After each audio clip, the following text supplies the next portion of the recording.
महावदान्याय कृष्णप्रेम प्रदायते कृष्णाय कृष्णचैतन्य नाम्ने गौरत्विषे नमः। आनन्दलीलामय विग्रहाय हेमाभदिव्य छविसुन्दराय तस्मै महाप्रेमरसप्रदाय चैतन्यचन्द्राय नमो नमस्ते। चैतन्यचन्द्राय नमो नमस्ते। चैतन्यचन्द्राय नमो नमस्ते।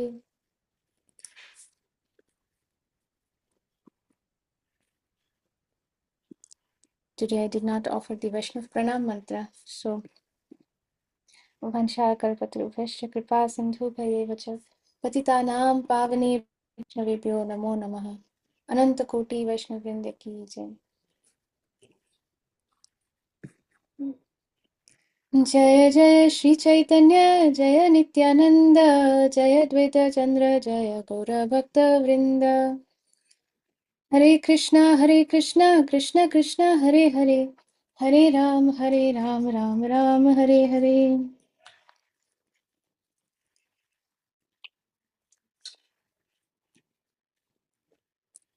Hare Krishna. So yesterday we saw the threefold miseries and some examples given by Srila Prabhupada: Adhyatmik, Adhibhautik and Adi Daivik. Now we'll go ahead. Sri Sanatan Goswami's inquiry was therefore an intelligent one, that what is the position of the living entities? He asked, why are they always undergoing these three kinds of miseries? Sri Sanatan Goswami had admitted his weakness, that although he was known or well known by the masses of people as a greatly learned man, and he actually was a highly learned Sanskrit scholar, and although he accepted this designation, he did not know what his constitutional position was or why he was subjected to the threefold miseries. So, this is an intelligent inquiry. Although everyone, Srila Sanatan Goswami was well known as the most learned person, most intelligent person, most scholarly person, most advanced person, and he actually was a very highly learned Sanskrit scholar, and he accepted that designation. But now the question is that what is his constitutional position? Although all these people say that I am so and so and this is my position, but still, why am I subjected to the threefold miseries? Despite whatever position I am being told that you belong to this position or that position or you are so and so, why do I have to go through the threefold miseries? This is the question. Approaching a spiritual master is not just a fashion, but is a necessity for one who is seriously conscious of the material miseries and who wants to be free of them. Of course, it is not compulsory for everyone. For those people who don't find it necessary to be free of the material miseries. If somebody is happily suffering the material miseries and they don't think that it is required, then that means they are not serious. The consciousness they have is not serious. So this is not meant for them.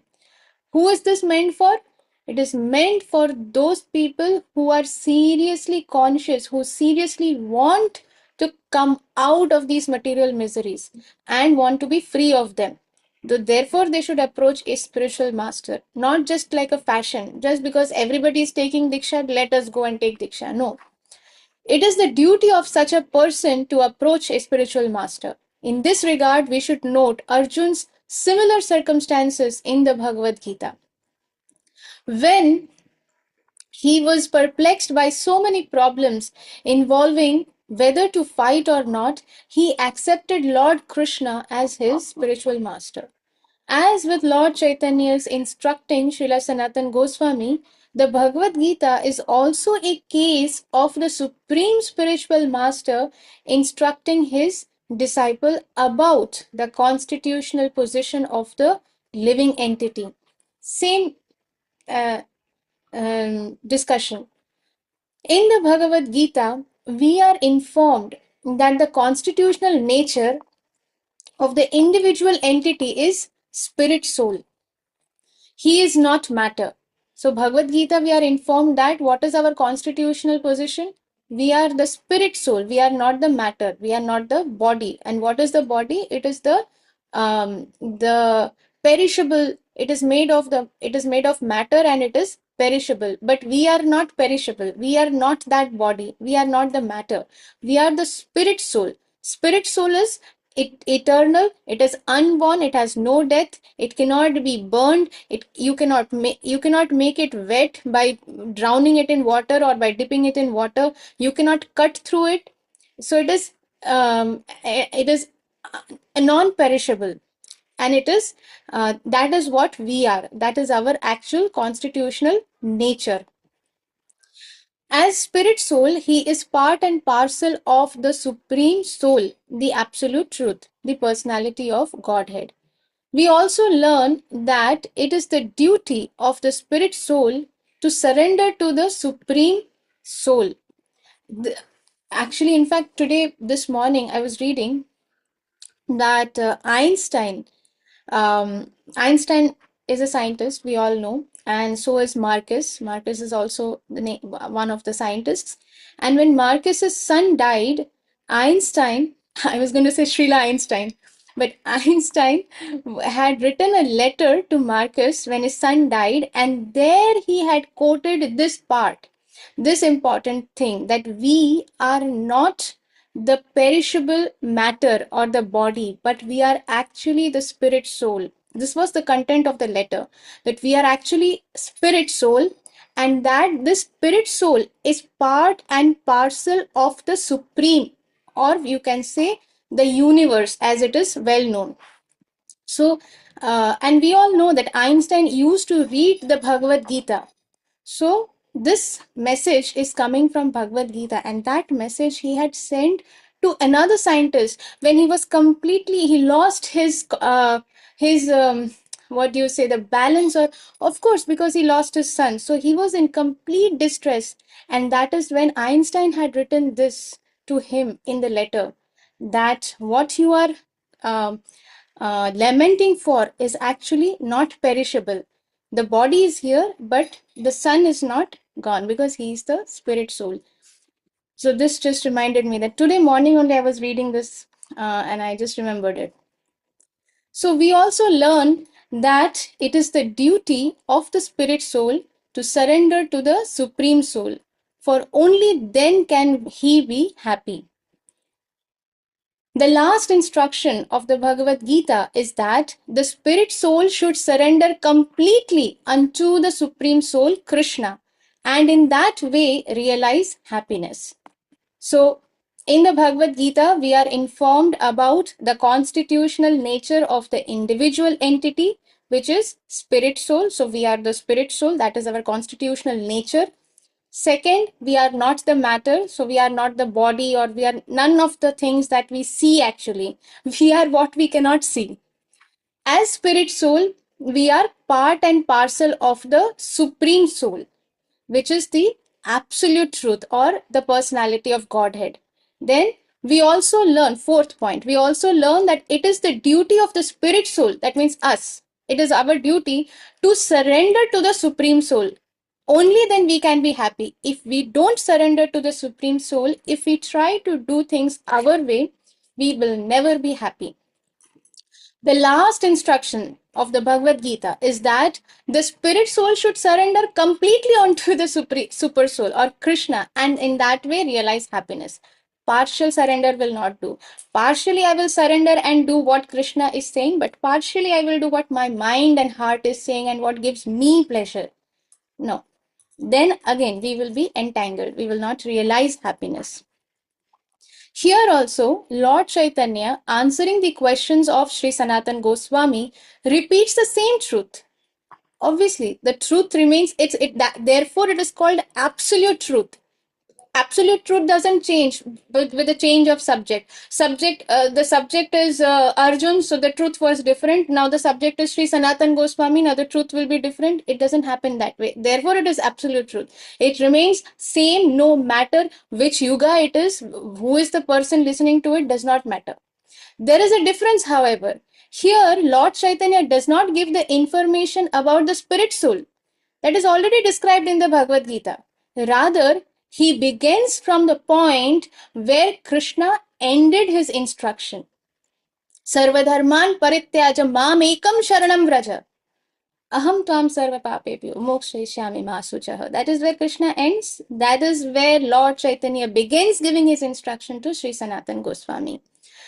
It is accepted by great devotees that Lord Chaitanya is Krishna himself, and as such, he begins his instruction to Sri Sanatan from the point where he ended his instructions to Arjun in the Srimad Bhagavad Gita. Your constitutional position is that you are a pure living soul, the Lord told Sri Sanatan. Your material body is not your real self, nor is your mind your real identity, nor your intelligence, nor your false ego. Your identity is that of an eternal servitor of the Supreme Lord Krishna. Your position is that you are transcendental. This morning I was listening um, to a class, and this question was asked: that do you know what is to transcend? What is the meaning of transcendental, or what is the meaning of transcend? Uh, if if anybody knows what is the meaning of transcend, you can raise your hand and let me see. What is transcending? Okay, no one knows what is the meaning of transcending. I know that Lalmohan Prabhu knows because he answered in the morning in the session. He was there. Okay, Nandini Priya, you don't know the meaning of transcending? I was in the class, no, Mataji. Like Yeah, it's you were there. You were there. Yeah. Okay, so all right. Kuheli, Iman, do you want to try to transcend, or what is transcendental? Because this is the most common word. From the very beginning, we start speaking of, this is transcendental, Krishna is transcendental, his body is transcendental, and we will get transcendental bliss if we do this Krishna consciousness. If we don't know the meaning of what is transcendental, what is the meaning of transcending, then how, what are we expecting, if we don't know what is the basic meaning? So transcend Hare Krishna, means. Mataji. Hare Krishna Kohli, yes, please tell me. Sorry to interrupt you. Mataji, is it Divya? Yes, Divya, that is fine, but simple words, simple to understand in the simplest way. Going beyond something? Yes, exactly, that is the meaning. So transcend means beyond something. So your position is, or our position is, that we are transcendental. We don't belong here. We are not the body. We are not perishable. We don't belong here. And we are not supposed to go through the threefold miseries. We are supposed to be somewhere else, transcend all these things. That is transcendental. Krishna is transcendental because he does not belong here. He is he is beyond all these things. The pure devotees are transcendental because they are beyond all these things. So Mahaprabhu is telling Sri Sanatan Goswami that your position is that you are transcendental. You are not your intelligence or your mind, your false ego, material body. This is not your real self. You are transcendental. You are beyond all these things. The superior energy of Krishna is spiritual in constitution, and the inferior or the external energy is material. So now, where we are, the material energy of Krishna, that is the external energy of Krishna, and that is inferior in nature. And Krishna is superior in nature, spiritual in nature. So, uh, therefore, we are actually in between. We are tathastha, marginal. We are not the external energy because we are part and parcel of Krishna. But we are suffering here, we have fallen down here, so we are also not the internal energy of Krishna. Internal energy of Krishna is always with Krishna. So we are in between, marginal. So, since you are between the material energy, okay, Srila Prabhupada is also saying the same thing that the superior energy of Krishna is spiritual in constitution and the inferior or external energy is material. Since you are between the material energy and the spiritual energy, your position is marginal. Belonging to the marginal potency of Krishna, you are simultaneously one with and different from him. Because you are spirit, you are not different from Krishna. But because you are only a minute particle of Krishna, therefore you are different from him. So we will stop here. Krishna willing, we'll again continue tomorrow. And if there are any questions, if there is any doubt in this, you can always put it in the group and we can address it tomorrow. So thank you very much. We'll stop here. Hare Krishna. Vanchakalpatrubhyascha कृपा सिन्धुभ्यैव च पतितानां पावनेभ्यो वैष्णवेभ्यो नमो नमः. अनंतकोटि वैष्णव वृंद की जय. शिला जय पताका स्वामी गुरु महाराज की जय. शिला प्रभुपाद की जय. निताई गौर प्रेमानंदे. हरि हरि बोल. हरि हरि बोल, हरि हरी हरि हरी बोल.